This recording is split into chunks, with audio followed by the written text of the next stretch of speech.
Proposed an interesting solution yesterday on ESPN.com. If Dak wants the shorter deal and the Cowboys want the longer deal, Todd's proposal would be a 6-year deal that automatically voids after 4. We don't have to get into the whole intricacies of NFL contract structure, but interesting that there is a potential solution there that could make both sides happy. Yes, interesting is a good word for something that makes no sense, frankly. It's a 6-year deal that is actually a 4-year deal. That feels like a possibility. But another possibility was raised on this program this week by our very own Mike Tannenbaum, the general manager, known for some wheeling and dealing. He had a different idea for what the Dallas Cowboys might do if they feel that at some point they need to try and work out a trade involving Dak Prescott. Here's what he said. Trade him to the Bears for 3 first-round picks. You don't think Matt Nagy and Ryan Pace would give up 3 first-round picks to have a young franchise quarterback in Dak Prescott? So I agree with you. The best way for them to cut their losses today is to try to get 3 ones for Dak and start all over again, because you have an aging running back in Zeke Elliott that's getting paid too much. You've lost good young players, so you might as well start over now. You can't win with Andy Dalton. I think it's a great idea. So whenever it comes to Dak, I always start with you, Dominic Foxworth, and from the look on your face, we can tell why. So that conversation stemmed from my pointing out that the Cowboys have mishandled this to a point where trading him away might actually be their best and only option.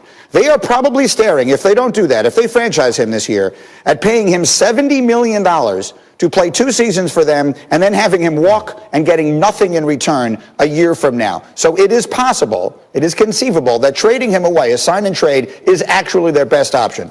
Dominique, go ahead.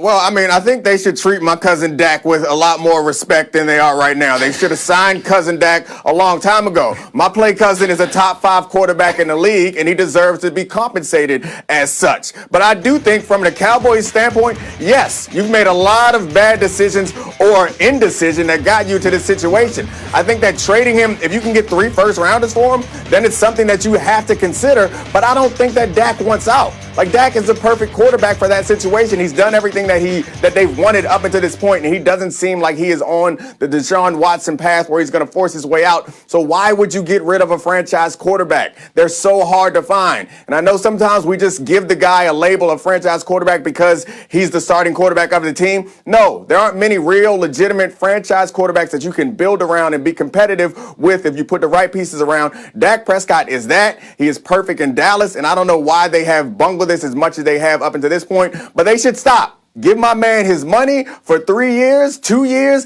Give him a 1-year deal, because that's what you're going to end up doing with this franchise tag. That basically is a 1-year deal. Tori, why were you shaking your head? Because the Dallas Cowboys they bring problems to themselves. They should have dealt with Dak's paycheck and paid him what he deserved 2 seasons ago. Now we're here. He's done everything that he's supposed to do as a player. You can tell the difference in his team as soon as he left, and it's bigger than simply on the field. His leadership skills is something that you just can't put a price tag on, and Dominique said it best. There are only a few guys in this league that are true franchise guys. Dak is perfect for Dallas, and he's done everything right, yet they refuse to pay him as such, and it's continued to dig them into a bigger hole. I just hate that we have to continue to talk about all of the reasons why they aren't getting it done, instead of celebrating them actually signing him to the deal that he deserves. Because we saw what happened when he wasn't in the huddle, and they missed that, and he's a huge part of their team and their process going forward if they're going to be contenders again. Yeah, he is that rare example of an athlete who actually, his leverage increased when he got injured and knocked out for a season. So Dan Graziano, just coming back to you here. And we know this is about years. You've told us multiple times. This is, for some reason, is about the structure of the contract more than it is about the money. I don't even want to go down that road again. Let's live in this place here. What are we hearing as far as, will they franchise him? Will he sign the franchise tag? Would they consider trading him if they don't get a long-term deal? Are those conversations that have even begun at this point in Dallas?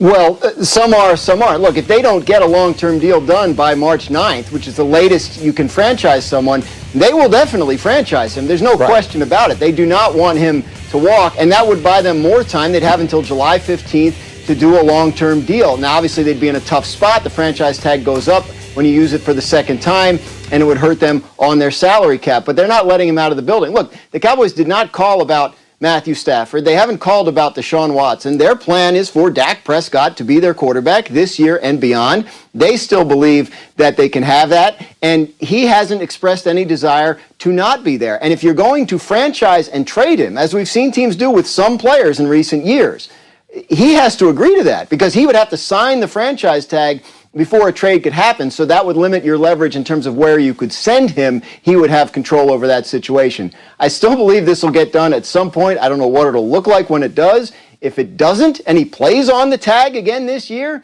he's probably done in Dallas after 2021. And Nick has made the point repeatedly. The only person who doesn't seem incredibly angry about this and like he's desperate to get out of there is Dak himself. We'll see where he winds up going. So all of that destination potentially for a superstar. Baker Mayfield led the Browns to an 11-5 record this year, even without Odell Beckham for 9 regular season games. Mayfield had his best season by far. Cleveland made the playoffs for the first time since 2002, won a playoff game for the first time since the 90s, and now they are looking to potentially add that man, J.J. Watt, to a defense that was tied for the 10th fewest pressures in the NFL last season. And this sort of came to the fore yesterday. Mary Kay Cabot, who's an outstanding reporter in Cleveland, tweeted, ex-Texans J.J. Watt is seriously considering the Browns as one of the options because they have a lot of what he wants, sources tell Cleveland.com. So there are a lot of different ways to analyze this. Dominique, I'm going to start with this one first. If J.J. Watt is at a stage of his life and career in which he would be ring chasing, and that's not meant in a negative way, he's made a ton of money. The one thing he hasn't done is win. It makes sense. Does Cleveland all of a sudden seem like a logical place to do that?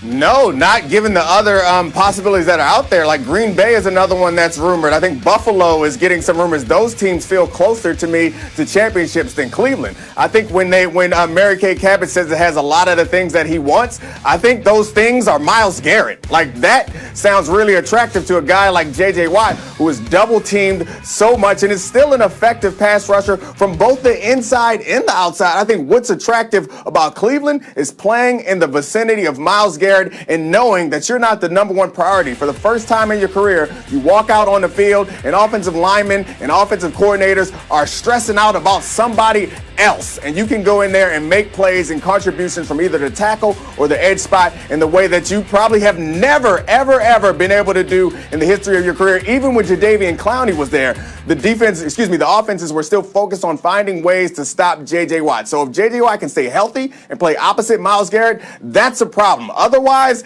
I don't know that Cleveland is the best place to to win a championship. Certainly, if you're looking at recent history, it's not the case. 3-time Defensive Player of the Year is J.J. Watt. So, Tori, imagine you're him. Imagine you're him at this moment in your career. Where are you thinking, I'm going to sign, and it gives me the best chance to win? I think Cleveland is a solid option simply because this isn't the same Cleveland Browns. But the reality of it is, like Dominique said, there are better options out there.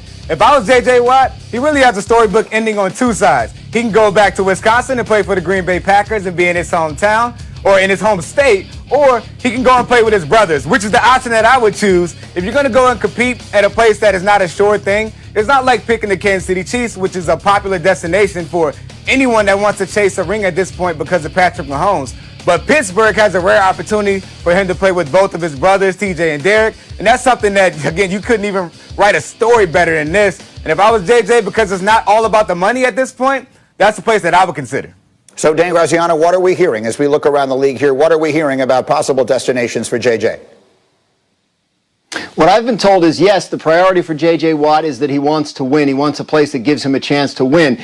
And that, yes, the 2 most appealing options would be Pittsburgh because his brothers play there and Green Bay because of his connection to Wisconsin. And obviously both of those are organizations that have long histories of winning and have been contending teams in recent years. So those are very appealing. He's gotten interest from a lot of different places. Cleveland, yes. Tennis, of course, you can't rule anything out. My understanding is they want to take a little time and make this decision. But when all is said and done, Pittsburgh has serious salary cap and financial issues to address of their own before they can start talking about bringing in people from the outside. I think Green Bay looks like the most likely landing spot for J.J. Watt at this point. And then, Dominique, back to you, because the question is, look, that Texans defense was so bad this year, and Watt has been injured a lot over the last few seasons. You wonder just how much of a difference does he make at this point? Have you taken a look at any film? Yeah, I mean, I've started watching him recently once he got released, and he was much more effective last year than I remembered him being and I thought he would be. So I still think as long as he's healthy, he can contribute to a team. His sack numbers may not be amazing, but we all know that sacks are sometimes dependent on other things. He's going to get pressure or command double teams. Those are the only two options if J.J. Watt lines up in the interior or exterior of your defensive line. And I wanted to comment on one thing that Torrey said about playing with your brothers. Like, Torrey's won 2 Super Bowls, so maybe he can talk about winning Super Bowls like it's no big deal. Don't nobody want to play with your brothers that bad. You can play with them at the Turkey Bowl for the rest of your life. I'm good on that nonsense. Send me to Green Bay where that quarterback can still cook. I don't care about those brothers. I'll see them when we're 45. We can play catch in the backyard with my 2 Super Bowl rings. I'm good on all that family nonsense with those guys. I'll pass. Dory, come on, you going to respond to that? He got all these Super Bowl rings. He's too busy winning those. Everyone isn't able to have 2 rings, so I understand his hate. But J.J. Watt is clearly a family man, and that's something that he's all about. So I wouldn't be surprised. And again, football-wise, it does make sense. If Ben Roethlisberger plays the way he's supposed to play, but the Pittsburgh Steelers are a contender as well. Did I mention these 2 guys both went to Maryland? And did we mention that Torrey has 2 Super Bowl rings and Dominique